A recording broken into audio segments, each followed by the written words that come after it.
तो guys video बहुत ज़्यादा मोस्ट डिमांडेड है। आप लोगों ने इस वीडियो के लिए काफ़ी ज़्यादा मेरे से रिक्वेस्ट करी है कि सर एक पर्टिकुलर वीडियो बनाइए जहां पर आप क्लियर करिए कि इंडियन ऑर्डिनेंस फैक्ट्रीज में हमारी वैकेंसी कब तक आ सकती है, या फिर वैकेंसी आती है तो क्या वो वैकेंसी हमारे कॉन्ट्रैक्ट बेसिस पर रहेगी, या फिर क्या हमारे एलिजिबिलिटी क्राइटेरिया में कुछ चेंजेस हो सकते हैं जैसे कि एज लिमिट, या फिर आप लोगों के सिलेबस में कुछ चेंजेस हो सकता है।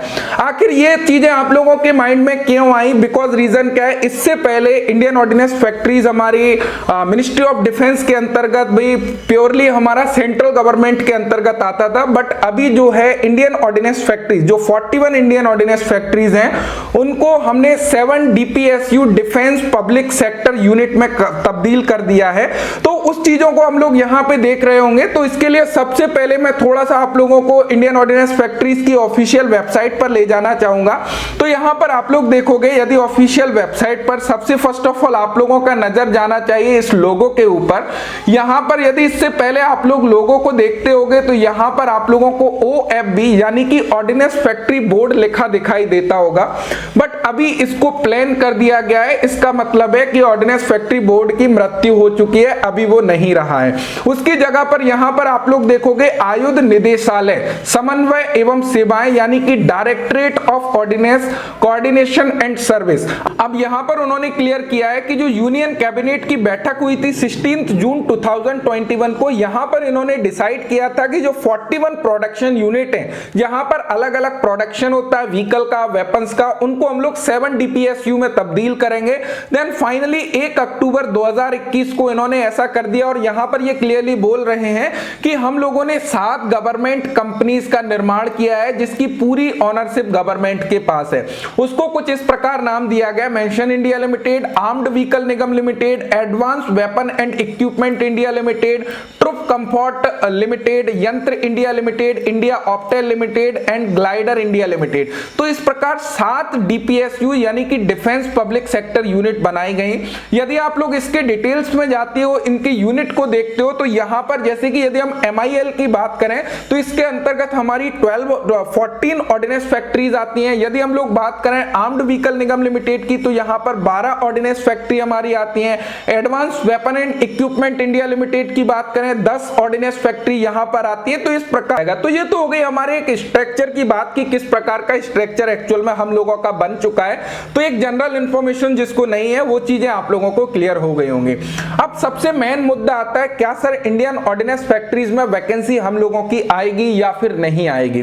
तो इससे पहले आप लोगों का एक लेटर वायरल हुआ था। यहां पर आप लोग स्क्रीन पर एक लेटर देख पा रहे होंगे। इस लेटर में एक्चुअल में क्या बोला गया था, जो भी इंडियन ऑर्डिनेंस फैक्ट्रीज हैं, जब हमारा ऑर्डिनेंस फैक्ट्री बोर्ड था, ऑर्डिनेंस फैक्ट्री बोर्ड को लेटर भेजा गया था किस लिए कि हम लोगों को मैन पावर की जरूरत है।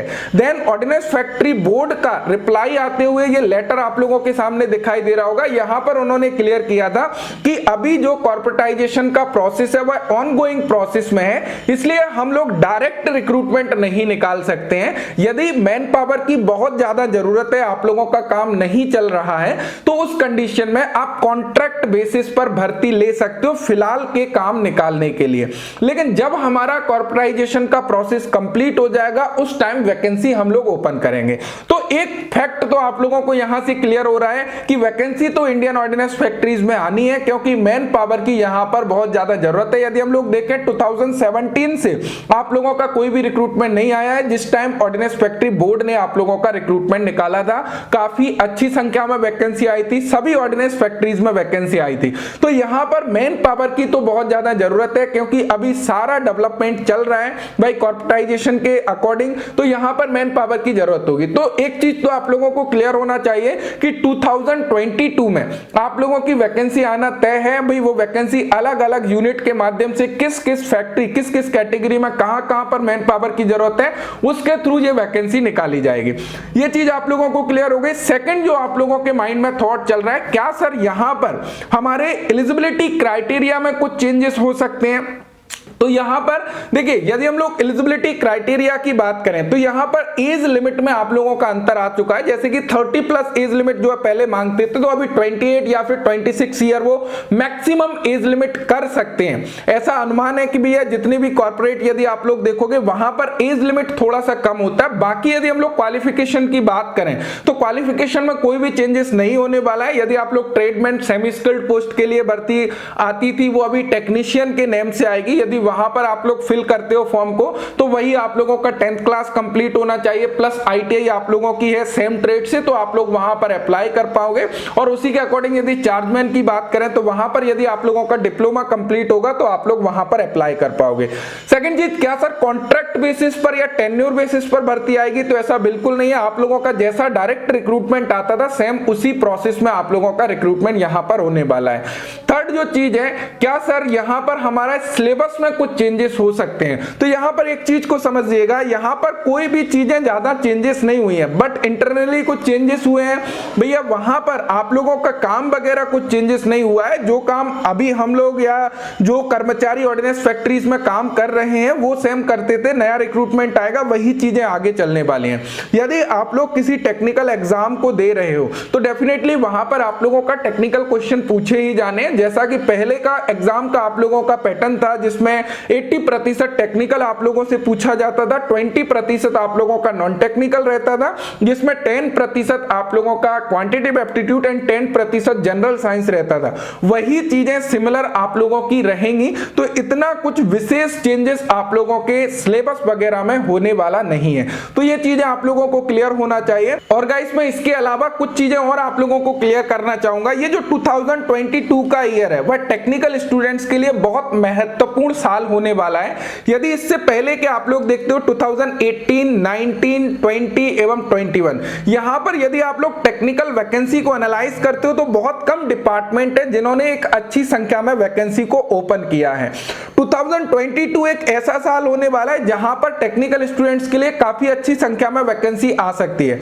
अभी देखो आप लोगों का डीआरडीओ का रिक्रूटमेंट पेंडिंग है, वो भी आना बाकी है। इंडियन ऑर्डिनेंस फैक्ट्रीज का पूरा एक अच्छी संख्या में वैकेंसी आने की संभावना हम लोगों को लग रही है। साथ ही साथ में एनसीएल का रिक्रूटमेंट आ सकता है, जिसके ऊपर मैंने पर्टिकुलर वीडियो बना के लॉजिक के साथ में आप लोगों को बताया था कि यहां पर वैकेंसी बहुत ही जल्दी हम लोगों को देखने को मिल जाएंगे। तो अभी जो है यदि आप लोग प्रिपरेशन कर रहे हो तो कंटिन्यू वे में अपनी प्रिपरेशन करो। और साथ ही साथ मैं यहां पर अपना एक फ्री का प्रमोशन कर देता हूं। यदि आप लोग fitter, Turner, machinist, electrician trade से बिलोंग करते हो तो स्पेशल टेक्नो एंड्रॉइड एप्लीकेशन पर आप लोगों के मास्टर कोर्सेज को लॉन्च किया गया है।